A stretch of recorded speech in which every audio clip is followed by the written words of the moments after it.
Selamat pagi Bapak, bagaimana kabarnya hari ini? Alhamdulillah, pagi ini dalam keadaan sehat walafiat. Alhamdulillah ya Pak. Sebelumnya di sini saya mohon izin Ya, karena telah mengganggu waktu Bapak. Di sini saya sebagai calon guru penggerak angkatan 11 Kabupaten Galangan dalam menjalani pendidikan guru penggerak ini, kami mendapatkan tugas pada modul 3.1 demonstrasi kontekstual, yaitu tugas kami adalah mewawancarai kepala sekolah kami tentang pengambilan keputusan berbasis nilai-nilai kebajikan sebagai pemimpin. iya, Apakah bisa Pak? ya bisa Bu. Terima kasih Pak. Di sini Pak, selama Bapak menjalani sebagai kepala sekolah, mungkin Bapak telah mengalami berbagai permasalahan atau kasus yang mungkin itu adalah merupakan dilema etika ataupun rujukan moral. Nah, jadi di sini ada beberapa pertanyaan yang ingin saya tanyakan Pak. Bisa kita mulai Pak? Bisa. Terima kasih Bapak. Jadi pertanyaan yang pertama, selama ini bagaimana Bapak dapat mengidentifikasi kasus-kasus yang merupakan dilema etika atau rujukan moral? Iya. Terima kasih Bu. Dalam menyikapi dilema etika atau rujukan moral di sekolah, maka perlu ada beberapa hal yang perlu dipertimbangkan. Di antaranya adalah mengidentifikasi situasi, artinya situasi etika itu harus nyata atau jelas. Kemudian yang kedua itu mengumpulkan fakta, artinya fakta yang relevan dengan situasi. Terus yang ketiga berkolaborasi atau musyawarah, ini dapat menjadi kunci dalam mengatasi dilema etika tersebut. Kemudian yang keempat atau yang terakhir, ini kita melihat kembali proses pengambilan keputusan, artinya kita ambil pelajarannya untuk dapat dijadikan acuan bagi kasus-kasus selanjutnya itu kalau memang ada. Kiranya itu juga. Terima kasih Bapak. Kemudian selama ini bagaimana Bapak menjalankan pengambilan keputusan di sekolah Bapak, terutama untuk kasus-kasus di mana ada dua kepentingan yang sama-sama benar atau sama-sama mengandung nilai kebajikan? Itu dalam hal pengambilan keputusan bila terdapat dua kepentingan, yang keduanya itu dianggap sama-sama mengandung nilai kebajikan, maka perlu kita perhatikan atau kita kaitkan dengan aturan yang ada, karena kita kan tidak bisa mengambil sebuah keputusan kalau tidak ada dasarnya juga, artinya sesuai dengan aturan. Jadi walaupun kan kita seorang pimpinan, tetapi kita tidak bisa bertindak atau mengambil keputusan dengan kemauan sendiri Bu. Kiranya itu Bu. Baik Pak, berarti di sini dalam pengambilan keputusan yang dimana sama-sama benar, ini benar dilakukan, itu benar dilakukan, dimana pengambilan keputusan itu harus mementingkan kepentingan bersama seperti itu ya Pak. Baik Pak, kita lanjut. Langkah-langkah atau prosedur seperti apa yang biasa Bapak lakukan selama ini? Iya. Untuk langkah-langkah yang kita lakukan dalam menyikapi kasus dilema etika ini, sebenarnya tidak punya langkah-langkah khusus Bu.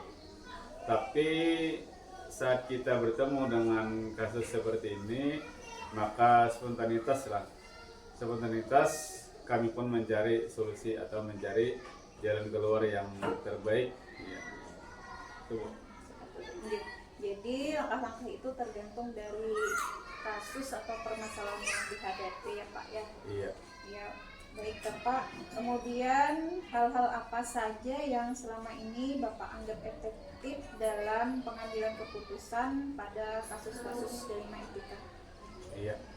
Untuk hal-hal yang paling efektif saya rasa itu yang biasa kita ambil dalam menyelesaikan kasus delima etika bagi kita itu adalah selaku kepala sekolah itu secara kondisional dengan transparan serta musyawarah. Jadi hal yang paling efektif adalah kita melakukan musyawarah Iya. dan juga transparan, artinya terbuka bagi semua rekan-rekan guru di sini. Iya. Terima kasih Bapak. Kemudian hal-hal apa saja yang selama ini merupakan tantangan dalam pengambilan keputusan pada kasus-kasus delima etika? Ya, baik. Untuk hal yang dapat dikatakan atau dianggap sebuah tantangan selama ini dalam mengambil keputusan pada kasus delima etika adalah adanya konflik kepentingan dan ketidaksesuaian antara keputusan dengan prinsip individu serta tidak sepakat tentang keyakinan moral dan prinsip. Kemudian kita lanjutkan lagi. Apakah Bapak memiliki sebuah tata kala atau jadwal tertentu dalam sebuah penyelesaian kasus delima etika? Apakah Bapak langsung menyelesaikan di tempat atau memiliki sebuah jadwal untuk menyelesaikannya?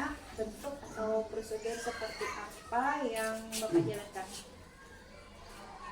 Saya selaku kepala sekolah itu tidak memiliki tata kala untuk penyelesaian suatu kasus delima etika, tapi namun apabila masalah tersebut menuntut untuk segera diselesaikan, maka saya akan langsung menyelesaikannya. Seringkali dalam menyelesaikan masalah saya harus bermusyawarah dengan rekan kerja atau bahkan bisa bertanya langsung kepada orang yang dianggap berpengalaman gitu. Kayaknya itu Bu. Berarti tidak ada jadwal secara khusus yang dibuat gitu ya Pak, tergantung dari permasalahan atau kasus yang dihadapi. Iya. Kalau memungkinkan kasus itu diselesaikan di tempat sesegera mungkin diselesaikan. Iya. Tapi apabila kasus tersebut memerlukan jangka waktu yang panjang, jadi bisa menyelesaikannya dibantu dengan rekan-rekan guru yang lain atau dengan orang-orang yang lebih berpengalaman ya Pak, agar kita bisa mengambil keputusan yang tepat seperti itu mungkin ya Pak. Iya. Jadi kan bisa saja orang yang berpengalaman itu kita cari dari misalnya kan dari luar sekolah kita Bu. Seperti itu ya. Terima kasih Bapak.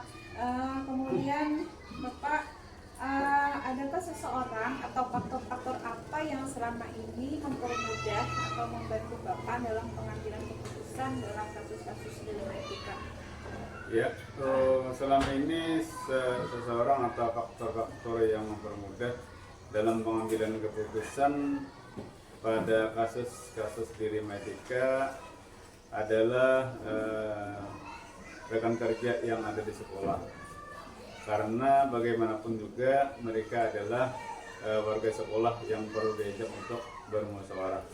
Jadi dalam mengambil sebuah keputusan kita sangat perlu untuk bermusyawarah. Apalagi kita di sekolah itu banyak rekan-rekan kerja kita, ada pendidik, juga ada tenaga kependidikan lainnya. Jadi yang faktor yang dibutuhkan dalam pengambilan keputusan itu adalah orang-orang yang terdekat kita ya Pak, rekan kerja kita, dewan guru dan tenaga pendidikan seperti itu. Baik Bapak, kemudian dari semua hal yang telah disampaikan, pembelajaran apa yang dapat Bapak petik dari pengalaman Bapak mengambil keputusan delima etika? Iya, Pak. Dari beberapa hal yang saya sampaikan, ada pembelajaran yang dapat diperoleh, yang dapat dipetik dari pengalaman mengambil keputusan berkaitan dengan kasus delima etika atau pembentukan moral. Itu adalah salah satunya pembelajaran tersebut adalah bahwa setiap pengambilan keputusan sangat penting dilakukan dengan cara bermusyawarah untuk mencapai kata sepakat. Karena sehebat apapun seorang kepala sekolah itu kan tidak bisa berjalan dengan memajukan sekolahnya apabila cuma berjalan dengan sendiri lah. Artinya kan seorang kepala sekolah walaupun hebat bagaimanapun dia tidak akan bisa memajukan sekolahnya tanpa ada bantuan dari rekan kerja yang lainnya. Jadi yang terpenting dalam pengambilan keputusan itu adalah dengan cara bermusyawarah. Jadi selain itu kan dalam agama kita juga disuruh untuk bermusyawarah dalam setiap perkara atau suatu masalah. Masya Allah, luar biasa sekali Bapak. Jadi musyawarah itu adalah hal yang sangat penting sekali ya Pak, yang dapat kita ambil dalam sebuah pembelajaran dari pengalaman kita sehari-hari. Iya. Ya, Bapak. Baik Bapak, itu tadi adalah pertanyaan terakhir dari wawancara kita hari ini. Ya, Bu. Ya, saya mengucapkan terima kasih banyak kepada Sama-sama. Bapak yang sudah memberikan bantuan kepada saya dan juga selalu memberikan motivasi dan dukungan selama saya menjalani pendidikan guru penggerak ini. Iya, Bu. Sekali lagi saya ucapkan terima kasih banyak Bapak. Assalamualaikum warahmatullahi wabarakatuh. Waalaikumsalam warahmatullahi wabarakatuh.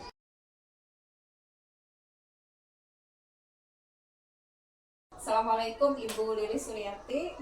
Waalaikumsalam warahmatullahi wabarakatuh.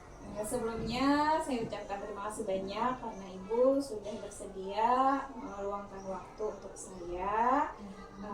Adapun tujuan saya hari ini adalah untuk mewawancarai Ibu sebagai kepala sekolah di SDN Telaga Purun, di mana saya melaksanakan tugas calon guru penggerak angkatan 11 yaitu pada modul 3.1 tentang pengambilan keputusan berbasis nilai-nilai kebajikan sebagai pemimpin. Bagaimana Ibu? Iya, insya Allah saya siap diwawancarai. Terima kasih banyak Ibu. Baik Ibu, kita mulai dengan pertanyaan yang pertama. Bagaimana Ibu dapat mengidentifikasi kasus-kasus yang merupakan dilema etika atau rujukan moral selama ini? Kalau kita menghadapi berbagai kasus, kita tentunya melihat dari sisi latar belakang kasusnya. Kasusnya apabila ada mengandung pelanggaran hukum atau apakah ada mengandung nilai-nilai benar atau salah, itu kita identifikasi dulu latar belakang kasus.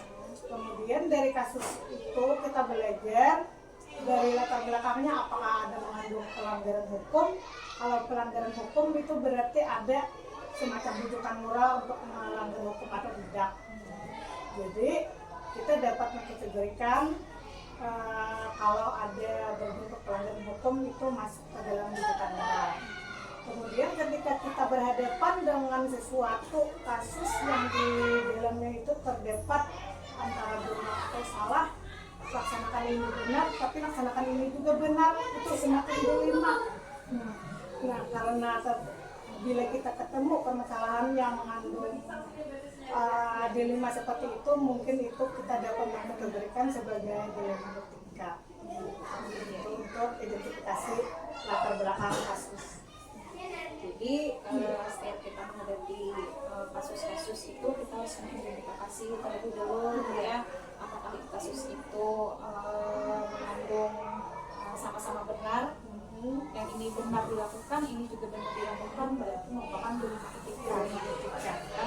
Kemudian apabila kasusnya itu sudah jelas ini mengandung hukum ya, tadi benar melawan salah, itu iya, rujukan. Iya, betul. Kita lanjut ke pertanyaan kedua. Selama ini terutama untuk kasus-kasus di mana ada kepentingan yang sama-sama benar atau sama-sama mengandung nilai kebaikan. Untuk pengambilan keputusan biasanya kami mengutamakan suatu prinsip musyawarah mufakat. Dalam pengambilan keputusan saya ingin menekankan bahwa keputusan yang diambil itu bisa menghasilkan keputusan yang membawa kebaikan bagi semua. Untuk menghasilkan keputusan yang menghasilkan mufakat, kebaikan bagi semua, itu perlu musyawarah mufakat. Jadi yang paling sering kami lakukan dalam pengambilan keputusan di sekolah ini adalah dengan mengadakan rapat bersama, menentukan apa yang paling baik untuk diambil bersama, apa yang paling bermanfaat bagi kemaslahatan bersama. Dari hasil keputusan rapat itu akhirnya kami ambil keputusan bersama. Itu yang biasa dilakukan dalam pengambilan keputusan di sekolah kami. Di sini dapat saya tangkap bahwa pengambilan keputusan yang itu lakukan di sekolah yaitu dengan musyawarah mufakat melibatkan semua dewan guru dan tenaga pendidikan yang ada di sekolah kami, dan juga hasilnya nanti untuk kepentingan bersama, kemaslahatan bersama. Baik, kita lanjut ke pertanyaan ketiga. Langkah-langkah atau prosedur seperti apa yang biasa Ibu lakukan selama ini? Untuk langkah-langkah prosedur pengambilan keputusan, biasanya kita melihat dari kasus yang timbul, kita mengidentifikasi apa yang terjadi, lalu kita melaksanakan rapat tadi. Jadi dalam rapat dibawa permasalahan yang timbul dari kasus, kita bahas bersama, kita identifikasi apa yang terjadi kasus tadi. Kemudian kita cari apa-apa yang kebenaran atau data-data yang relevan dari kasus tadi. Sudah menemukan data-data yang relevan, biasanya kami berembuk atau merundingkan apa langkah atau solusi yang ingin dicapai, menimbang solusi apa yang paling baik untuk kemaslahatan bersama. Kemudian sesudah itu kami ambil keputusan bersama, dan akhirnya untuk langkah berikutnya ketika sudah dilaksanakan mungkin akan direfleksi lagi apakah sudah tepat, apakah perlu diperbaiki dengan rapat kembali, dengan peninjauan kembali. Nah, itu biasanya langkah-langkah yang kami lakukan dalam pengambilan keputusan ini. Yang keempat, hal-hal apa saja yang selama ini Ibu anggap efektif dalam pengambilan keputusan pada kasus-kasus dilema etika? Hal-hal yang efektif dalam pengambilan keputusan dilema etika ini menurut saya adalah ketika kami dapat menemukan solusi yang dapat menjawab tantangan dari kendala-kendala yang timbul. Misalnya ketika ada terjadi sesuatu kasus yang dari sebelah pihak dianggap benar, sebelah pihaknya lagi dianggap benar, apa yang paling lebih tepat diambil.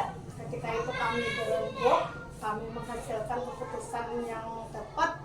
Ketika itu saya merasa fungsi rapat yang musyawarah mufakat itulah yang sangat membantu dalam pengambilan keputusan yang sangat bermanfaat untuk semua, yang tidak ada dirugikan untuk pengambilan keputusan ini. Jadi tadi yang paling dianggap efektif itu adalah musyawarah tadi. Kemudian yang kelima, hal-hal apa saja yang selama ini merupakan tantangan dalam pengambilan keputusan pada kasus-kasus dilema etika? Kalau berbicara tantangan, mungkin karena fokusnya lebih ke musyawarah mufakat, ketika dalam musyawarah itu tidak ditemukan mufakat atau ada keraguan-raguan yang satu orang guru misalnya ragu, satu orang lagi ragu, akhirnya menyerahkan ke saya untuk pengambilan. Nah, di situ saya merasa ada semacam tantangannya, semoga akhirnya keputusan yang saya ambil ini tidak ada yang dirugikan, atau yang saya ambil ini lebih bersifat ke yang maslahat tadi, karena yang lain sudah menyerahkan ke saya. Itu tantangan yang merupakan saya anggap paling besar, karena semuanya masih bingung. Nah, jadi tantangannya tuh kita coba mengambil yang terbaik yang sudah diserahkan ke saya itu. Semoga sesudah itu hasil keputusannya yang terbaik itu Pak tantangan dari saya yang saya rasakan selama ini. Terima kasih Ibu. Ternyata tantangan untuk menjadi seorang pemimpin itu sangat besar, tergantung kita yang menghadapinya. Apakah kita bijak dalam mengambil keputusan ketika semua orang sudah menyerahkan kepada kita untuk mengambil keputusan demi kemaslahatan orang banyak. Baik Ibu, kita lanjut ke pertanyaan ke-6. Apakah Ibu memiliki sebuah tata kelola atau jadwal tertentu dalam sebuah penyelesaian kasus dilema etika? Apakah Ibu langsung menyelesaikan di tempat atau memiliki sebuah jadwal untuk menyelesaikannya? Bentuk atau prosedur seperti apa yang Ibu jalankan? Kalau berbicara jadwal penyelesaian kasus, ini tergantung kasus biasanya. Kalau kasusnya sifatnya mendesak, kita tidak punya jadwal khusus. Kita laksanakan langsung, ambil keputusan bersama dari rapat, langsung kita beri keputusan. Kalau jadwal kasusnya tidak memerlukan penyelesaian secara cepat, itu mungkin bisa kami jadwalkan dalam rapat berikutnya misalnya. Nah, itu tergantung hasil rapat di sekolah kami. Jadi tidak ada dijadwalkan secara khusus. Ini belajar dari kasus saja. Baik Ibu, jadi tidak ada jadwal secara khusus, tergantung dari kasus yang Lihat dihadapi. dari penting tidaknya kasus untuk segera ditindaklanjuti. Baik Ibu, kita lanjut ke pertanyaan ke-7. Adakah seseorang atau faktor-faktor apa yang selama ini mempermudah atau membantu Ibu dalam pengambilan keputusan dalam kasus-kasus dilema etika? Tentu saja ada ya. Adanya itu dari kerjasama kami dalam rapat musyawarah mufakat tadi, ada gagasan dan saran-saran yang bagus dari para dewan guru dan tenaga pendidikan, dari semua yang ada di sekolah kami yang mengikuti rapat. Ketika mereka menghadirkan ide-ide gagasan untuk mencari solusi terhadap penyelesaian masalah tadi, disitulah saya merasa sangat terbantu ketika semuanya saling bekerja sama untuk mencari solusi dalam menemukan permasalahan yang perlu diselesaikan. Kita lanjut ke pertanyaan ke-8. Dari semua hal yang telah disampaikan, pembelajaran apa yang dapat dipetik dari pengalaman Ibu mengambil keputusan dari Ibu? Kalau kita berbicara tentang dilema etika, setiap kehidupan kita selama bekerja di sekolah, kita selalu tidak bisa terhindar dari berbagai kasus seperti dilema etika tadi. Jadi selama ini pengalaman yang sangat berkesan ketika kita menemukan suatu kasus yang berkesan itu adalah kerjasama dalam penyelesaian. Kemudian dengan adanya saling membantu, memberikan ide, memberikan gagasan, akhirnya kita bersama-sama menyelesaikan masalah. Di situ masalahnya dapat selesai dengan baik, tidak ada yang dirugikan. Di situ saya merasa ada pengalaman yang berkesan, bagaimana cara mengatasi masalah dengan bijak, dengan langkah-langkah yang tepat, dan dengan tidak merugikan siapa-siapa. Di sini kerjasama, kolaborasi juga sangat penting. Itu yang sangat saya alami. Saya merasa senang. Saya merasa terinspirasi dalam adanya penyelesaian masalah di sekolah saya. Baik Ibu, dengan pertanyaan yang ke-8 tadi, berarti berakhir sudah wawancara kita hari ini. Saya mengucapkan terima kasih banyak kepada Ibu yang sudah membantu saya dalam memenuhi tugas saya sebagai calon guru penggerak pada modul 3.1. Iya, terima kasih. Assalamualaikum warahmatullahi wabarakatuh. Waalaikumsalam warahmatullahi wabarakatuh.